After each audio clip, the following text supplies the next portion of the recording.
Amigos, muy buenos. Programa Café con Leche, la voz de los latinos en América. Están transmitiendo desde hermosa 1470 AM, 96.9 FM. Les habla Lilia Galindo, me acompaña Thomas Elias de aquí. Escribe en bastantes periódicos del estado de California y aquí en el Valle del Antílope 2 veces y en el Antelope Valley Press 2 veces a la semana. Welcome, good morning, Tom. How are you? Good morning. And I thought today we could talk a little bit about the Reparations Task Force, which was appointed by Governor Newsom to consider paying reparations to the blacks for the slavery that they endured. So the commission is about to issue its final report, and we already have a pretty good idea of what they're going to recommend. And the whole idea of this was that the descendants of slaves were subjected to a lot of things that other Californians were not. For instance, their neighborhoods were redlined and they had trouble getting bank loans to get mortgages to buy houses. When freeways were built, they were often built right over black neighborhoods, and the property was taken away from the blacks for very little money. And they've also had not as good schools as the white people, and so on. And so what a lot of the blacks are demanding right now is money and compensation for that. And that has a lot of problems. First of all, there is no money right now. They're talking about as much as $800 billion in reparations to black people in California who are descendants of slaves. That would be about 8 out of 10 of the blacks in California. And I'll stop there for you. Ok. Bueno, el día de hoy vamos a hablar de un impuesto o un dinero que se llama de reparación. Se creó una comisión por orden del gobernador Newsom y a través de ella se trata de pagar una compensación a la comunidad afroamericana por el haber sido esclavos en el pasado, y se está hablando de una cantidad, se va a dar prontamente el dictamen de esta comisión, se habla de una cantidad de $800 billones. Tom, then everything that Governor Brown did to keep the California in black numbers is going to be in trouble, no? Well, it's not Governor Brown; it's Governor Newsom. But Governor Newsom appointed this task force. No, I am saying that Governor Brown cleaned all the state and he left the budget in very good shape when he left. So yes, the budget was in very good shape, but the economy has turned around quite a bit because of inflation and some other things. And the tax receipts are not as high this year as they have been the last few years. Meanwhile, the legislature spent most of the money that it took in instead of saving a lot of it for what they knew was going to be a time when there wasn't as much money coming in. The good times never last forever. We all know the biblical story of Joseph and the 7 years of plenty and the 7 years of famine. That happens not just with food, as Joseph predicted would happen in Egypt. That did happen. But it also happens in economically. You have good times, you have bad times, and you have cycles. And we're in right now a time when profits are not so high. Stock market is down. Much of the budget surplus in the last few years was because of capital gains.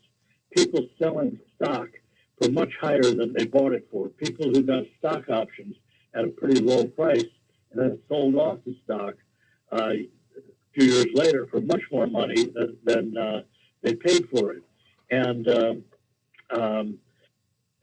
so those capital gains funded about half the budget surplus of the last few years, more than half of it, actually. And there just aren't any capital gains right now. The market is down.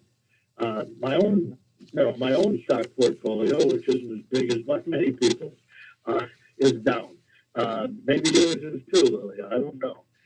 But there aren't as many, there just aren't profits around to tax with the capital gains tax. So for the reparations panel to say that we're going to pay everybody who's over 60 and was a descendant of a slave and has lived in California all their life, we're going to pay each of them $1,200,000. There's over 2 million people that might get that much money or some part of that money. There just isn't money to pay them. So that's not going to happen, even if the task force comes in and recommends it. And of course, black people from all over the political spectrum are demanding this.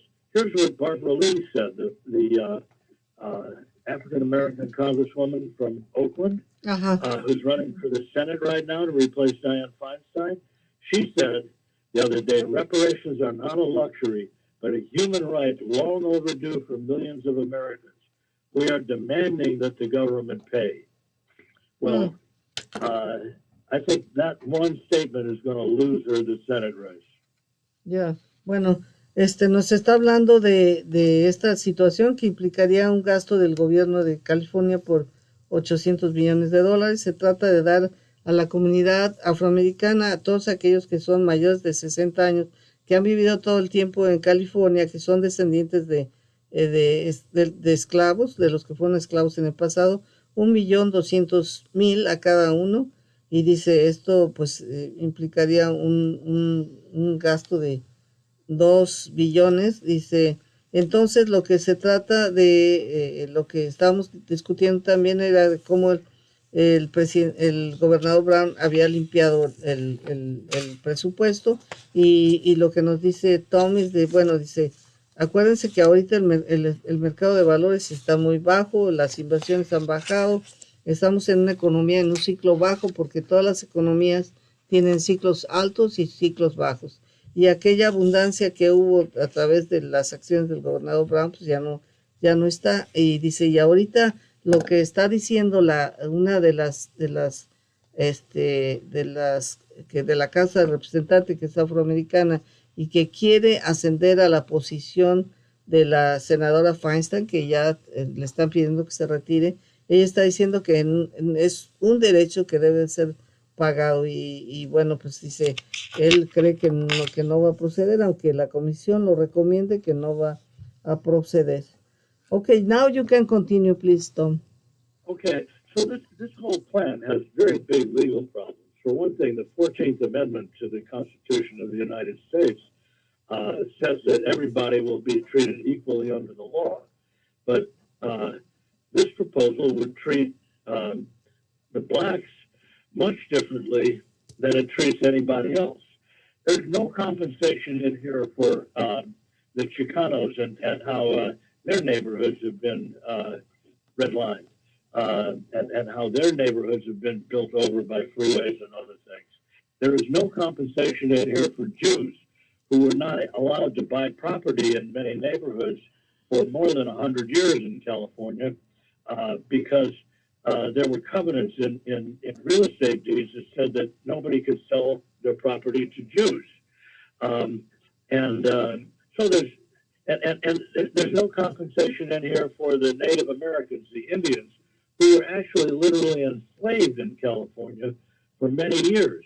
The U.S. Army conducted raids on Indian villages and burned the villages, drove the people to camps, and then the Indian men were all killed, and the women and children were bought by California whites to serve them as slaves or workers or sex slaves or whatever.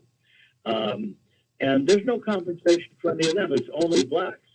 So people are not being treated equally under this proposal, and that's a very, very big legal problem, and it probably would result in any, even if the legislature would agree to pay the money, the courts would never go for it. It would be thrown out.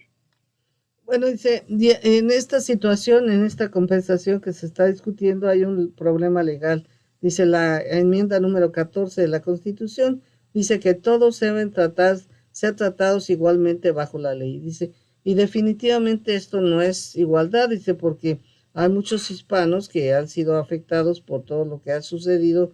También dice, los judíos no se les permitió comprar propiedades por 100 años porque había leyes que lo prohibían y lo más importante, dice, cómo es que los nativos americanos no han recibido o no se propone que reciban ninguna compensación, pues porque ya saben que ellos vivían aquí originalmente en villas y fueron esclavizados también por mucha comunidad blanca usándolos para muchas cosas. Así es que esto es un problema legal que no va a proceder.